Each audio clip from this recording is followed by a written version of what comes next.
their own towns. But Rayna's testimony is so pivotal because she names a Premier of Victoria being involved. She said they have documentation on this former Premier involving children. He was a regular at one of these brothels, and in the particular way that he would abuse the child.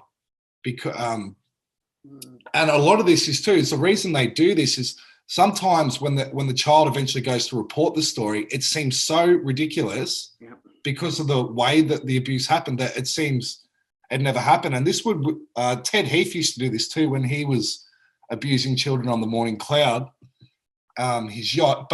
And also Michael Tarragher just died a couple of weeks ago. So rest in peace to him. He was a survivor of Ted Heath and the British care system that was abusing him as a child for many years. But Ted Heath had this metallic claw that he would use, and this seemed, you know, this is part of the reason they do this as well too.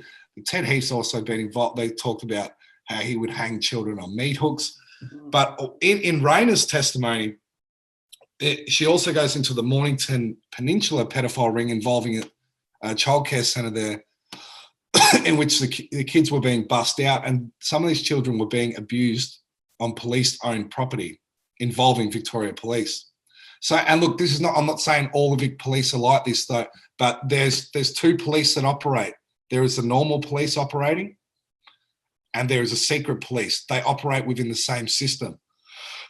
And this is how the satanic force works. It infiltrates genuine organisations or even not so, and it puts its people in and operates as a second system. And Rayna found this out even through her child advocacy group to stop child abuse, that she set up this foundation, and she was going around in schools. That's how she uncovered what was happening at Rushworth College. What she found was they infiltrated her. The board infiltrated her. They control the funding. They control who she can't have access to.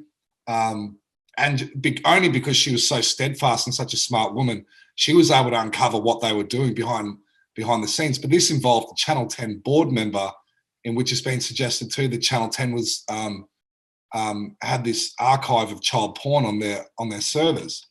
And we know that Rachel Vaughan's mentioned Channel 9 in Adelaide being involved in filming of child porn as well. So look, it is, I mean, I could talk about this sort of stuff for ages, but it's the whole point of it to me is to expose the satanic force, and particularly satanic ritual abuse. Is, first of all, if someone can do that to a child, you don't think they would push a jab on the population that would harm or kill us? Exactly. Everything comes back to understanding what this evil is. And I don't think, the majority of the population doesn't understand how it's like, well, 9/11, they'd never do that. Well, hang on. They rape children and murder them. You don't think they'd have an issue with taking out their own citizens? Or what we saw, I said before about Colin Powell with bombing the shit out of children in Fallujah? You have to understand that the mindset, the sickness, this inversion and synthetic force of what it is trying to do to this planet. But the thing is, Jeff, we've got the power to stop it too, and we have we're special beings as humans. We really are.